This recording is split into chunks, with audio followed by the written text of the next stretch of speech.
Nigeria is a nation of vibrant cultures, breathtaking beauty, and boundless potential. But beneath the surface, a complex web of challenges threatens to tear us apart, from our economic challenges to ethnic tensions to political rascality. The problems facing our nation seems repetitive, dispensation after dispensation. But what if the solution lies not in the politicians, but in the very foundation of our democracy? Our constitution, written decades ago, is crying out for reform. Now, some people would say that there is absolutely nothing wrong with the constitution. It only needs to be better enforced. Others would say that, there's a need for a complete makeover of our constitution that would truly represent the needs of the Nigerian people. Join us on this journey as we explain and, of course, explore the possibilities of constitution review. Can it address the imbalances in resource allocation? Can it strengthen our institutions and ensure accountability? To discuss the Constitution, what exactly do Nigerians want, is the founding partner, the lawsuit, Ifeoma Ben. Welcome to the program. Thank you very much for having me. Thank you. Also joining us virtually is a finance and strategy consultant, Jonathan Ikolumba, and also a policy consultant, Timi Olagunju. Welcome to the program. Hi. Thank you for having me. So I'm going to just dive straight in. Does the 1999 Constitution, is there any need to actually amend this Constitution or totally change it? Okay. There is a need for an amendment or review. But then what matters is not really the amendment, but the political will to implement the provisions of the Constitution. So there are many laudable provisions of the Constitution, but a lot of them have been violated or infringed upon. So in as much as there is need for us to amend the Constitution, several aspects that need to be updated because of so many things that have changed, there is need for the leaders to think more about ways of implementing the specific provisions of the Constitution, even when it seems not to favor them. So we need to have that political will to do the right thing. Okay, so we've been on this conversation for a while now. I know that in the past dispensation, I think it was not even Buhari's government, it was Jonathan's government. We had a confab where, a lot of people came together and the profile solutions, they had a document. So what happens to that particular document? Why do we need to go back over and over again on the same issue? So that's still the same thing. We're talking about implementation. We have a lot of working documents that have been prepared over the years, and certain summits, conferences, like the one you just mentioned, they confirm. But then there are resolutions reached. But you see, implementation is our key problem, and we have to look at this problem, this key issue again, and see how we can just address it headlong. So by the time we start implementing even what we have, we may not even need to talk about new ones. So let's even look at what we have on ground, the documents we have on ground, what we have reviewed over the years, what have been resolutions have been reached, and see how we can start taking steps. So it's just about action. So taking steps to implement and do the right thing. So by the time we finish implementing all those ones, then we can start talking about other things, other new things to add. So there's definitely need for amendment, but it goes beyond the amendment. What matters mostly is the political will to take reasonable steps to implement So it. in essence, you're saying the 1999 Constitution is good enough? Well, it's good in some respects, and we still need to review. But like I said, even when we review, if we don't act upon it, then it wouldn't be of any benefit. All right, quickly, I need to pick the thoughts of Jonathan. Jonathan, what do you think on this issue? Do you think we need a new constitution, or just like our very great guests in the studio said, do we need the political willpower to use the one we already have? Okay, thank you for having me. My thought generally will be around understanding why, first of all, we're having this conversation as to whether we need or do we even need to review. I think that one thing that's come out strong, I mean, so if we look at the 99 Constitution, this is about 25 years into it. I think one of the clear things we've obviously seen has been, what I might say, the over-domineering influence of the center on the governance of the country. I mean, if you just think back to, was it as recent as last month, to the landmark judgment, just empowering the local governments to be able to receive funds directly from the federal government. So I think that that's the real issue. And that's why, whether it comes in from the perspective of an entirely new constitution or an amendment to the existing one, I think it just comes back to the issues around really looking at rethinking the concept of federalism as it should be in this, within the context of Nigeria, and just asking ourselves, right, whether it has worked. So I think that regardless of that conversation of whether we should review or come up with a new one, I think we need to really come up with a very strong understanding of why the current one hasn't really worked. And I think for me, the best way to couch it is that we've seen we've overpowered the center at the expense of the other different units, which is really around the states and the local government. So I think that that's really the issue. Why is the center so powerful? Maybe start to look at things that are in the exclusive list and rethinking that in the dynamics. I mean, this is 2024, 25 years on, should we have some of those things there? And that will largely just be the conversation, and such that we can then determine. I think there are quick wins. If we wanted to go through the route of entirely coming up with something new, to be honest, the process in itself of arriving at that might require a lot of political political considerations. I don't know if it's something that we can achieve. So I also have to think about the practicality around that. So, Jonathan, you've made a very important point, and I think it's also part of the point she made. The political willpower. So why is it that we cannot necessarily even enforce, let me use the word, the great parts of the Constitution currently? Why is politics such a huge problem?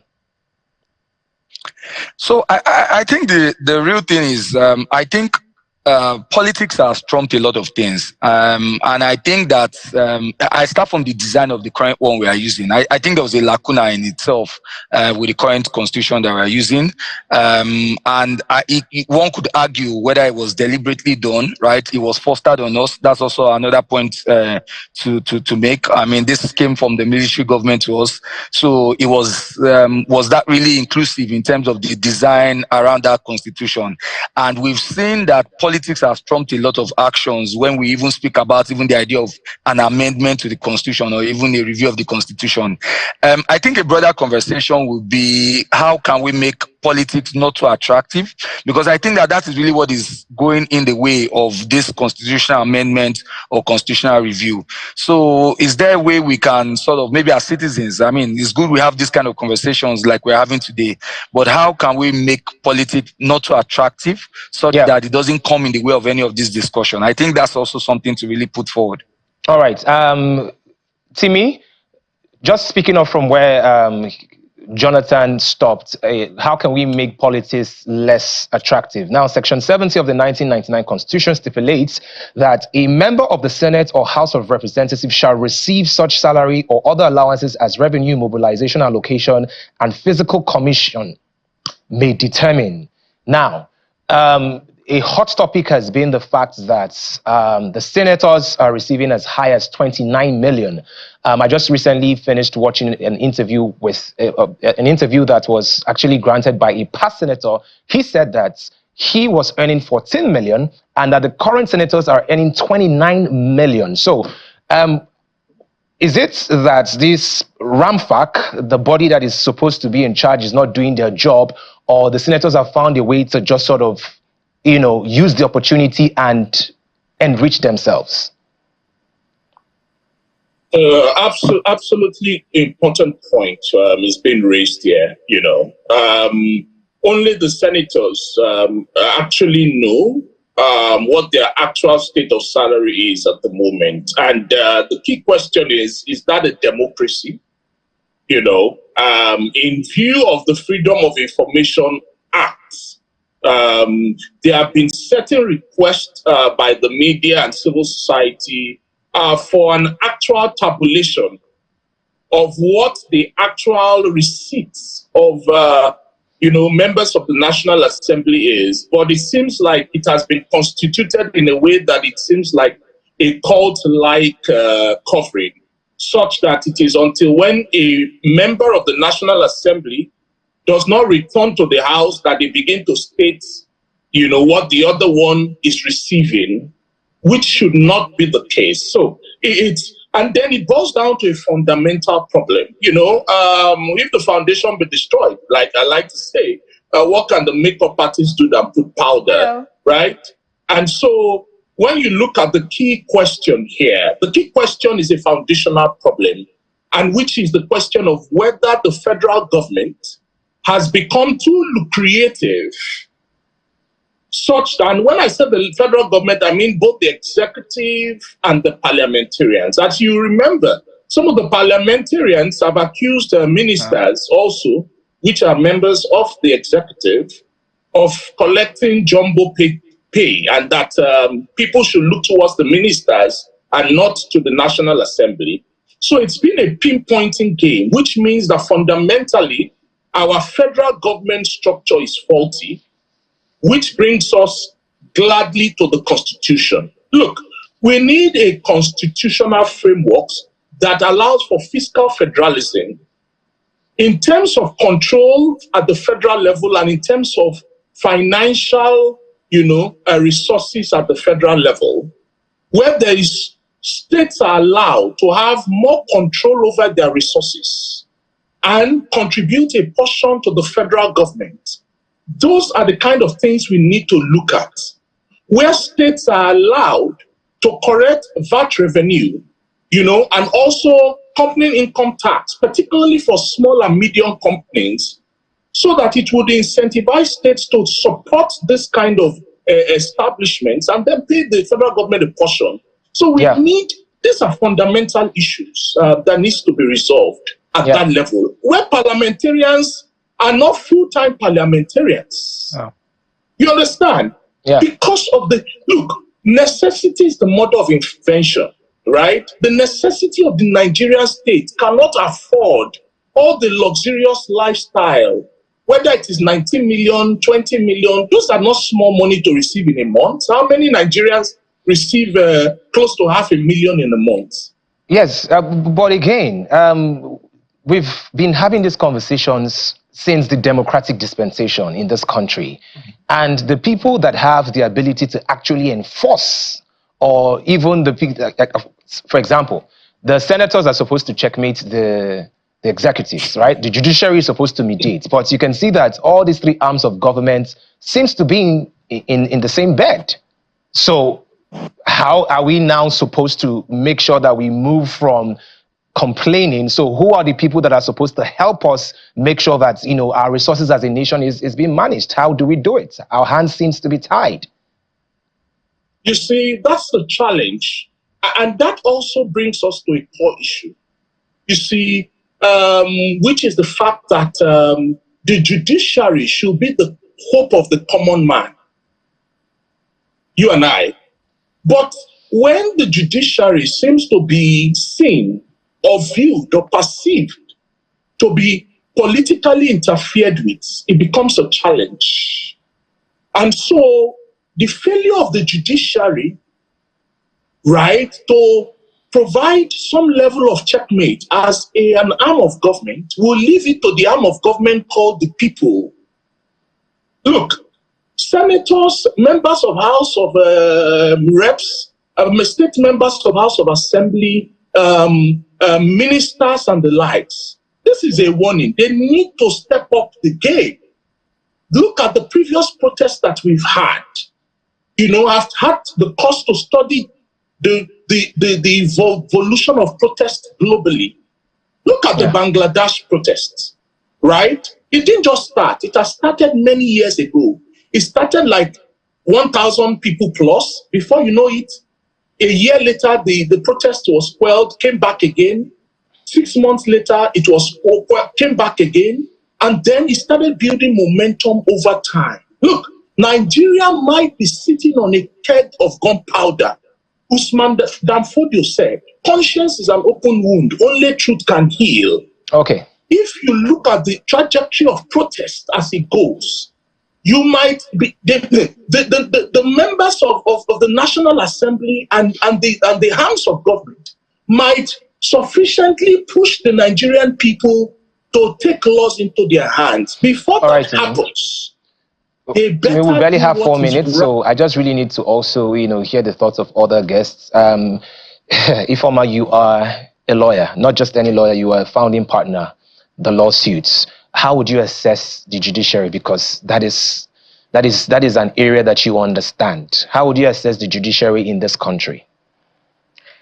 Thank you. The judiciary has a problem, if I may put it that way, because first of all, they say he who pays the piper dictates the tune. We've been clamoring for independence of the judiciary. Of course, the Constitution provides for that, but then when it comes to actual independence, does the judiciary have that? The answer is no, because a lot of things, starting from the appointment of judges, with the way their remuneration and everything is being handled, the allowances and their upkeep, you see that the executive plays a lot of key roles in the judiciary, and that affects their independence. So though they have the right under the Constitution to do the right thing, but you see that when the state governor's interest is at stake, the person might be thinking of, what if after doing this I lose my job, or they bring up one petition or the other against me? How do I fend for my family, or how do I still survive as a member of, as a judge, for instance, in the state or in other, whether at the Court of Appeal or the, at the Supreme Court. So you see that there's always political interference, and that is part of the main problems that we are having. So this political interference affects a lot of things. So even the judiciary has, over the years, used its power to try to protect themselves from this undue interference. We fought sometime many years ago about, financial autonomy. Yeah. So how did that go? Is there a provision for financial autonomy of the judiciary? Yes, so the judiciary, we even went to court. They took the government to court and won. But then the implementation as well has also been a problem. Some states, some states are trying to do better, while some others are still lagging behind. So when even the judiciary, certain things that affect the judiciary as a body, and they carry it out using their powers to fight the government, yet the government is still resistant in most cases, it becomes a problem. So what is the way forward? How can we solve this? So of course we can't stop fighting, because we have to always fight for our rights. The judiciary has to have that strong will to continue to fight for the right thing to be done. And because when you sit back and see, okay, what if I do this and it doesn't yield result? Of course, you wouldn't actually get any result. But when you keep fighting, having that strong will to do the right thing, so even if it means fighting the government, then one day, it would have effects, the necessary effects. So we also noticed that there was a drastic increase in the salaries and the allowances in the judiciary when the new government came in. Is there any reason for that?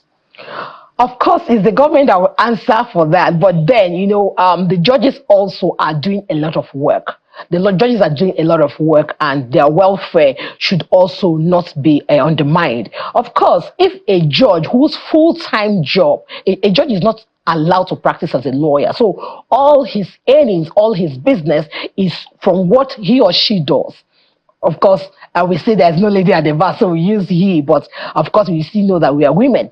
So when you're full-time, this is your full-time job, and you're committing your life, your entire being. A judge can have a lot of cases, even over 1,000, sitting in one court, and the person is sitting every day or from morning till late in the afternoon, committing everything. So it is just good for them to be well taken care of. I agree. So whether or not, and even comparing it to what happens in the executive. We need to take a short break now. Ifeoma, just hold that thought, because we still need to talk about the timing of the increase and the timing of the cases in the court.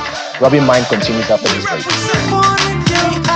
Welcome back to Robin Minds. Before we went on the break, we were having a conversation on the Constitution. What exactly do Nigerians want? Do we want a new Constitution, or do we really need more of the political willpower to enforce the 1999 Constitution that we already have? I was having a conversation with Ifoma. So Ifoma, you were speaking about the great work that the judiciary does and why it's very important that they are compensated well. But since you also said that the executives have a very huge role to play in terms of controlling those resources that is being allocated to the judiciary, don't you think it's a bit of political timing, especially owing to the fact that even when the case, we had cases from the election tribunal, right? And then in the same space, you also saw like a huge increase in, the allowances for the judiciary. Okay, talking about the timing of the increase in their compensation, right? So I would really look at whether it was really necessary to increase their salaries or their compensation or their welfare package. So, well, the timing plays a role, but then what I would rather focus more on is whether this payment is proper. So, are they, from the time their welfare packages were reviewed, looking at the economic realities, was it proper to have increased it? Was it proper to have reviewed the welfare package, irrespective of the timing when it was done?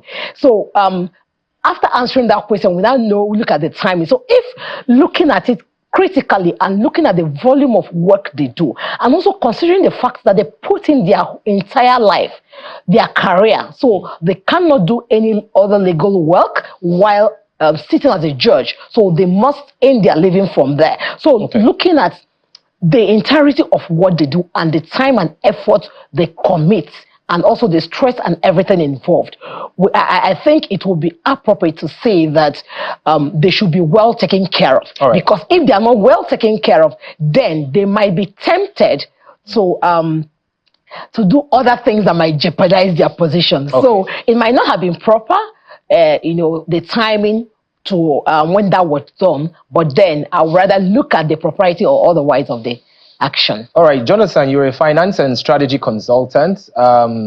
Yes, the local governments now have the financial autonomy. Do you think that will make a difference with the allocation that they will be getting directly from the federal?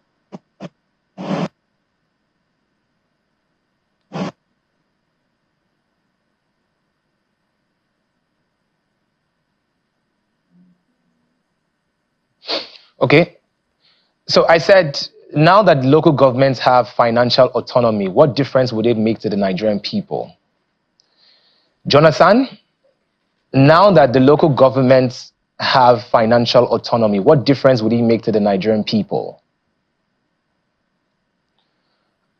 All right, Timmy, I would like you to take that question. What difference will it make now that the local government now has financial autonomy?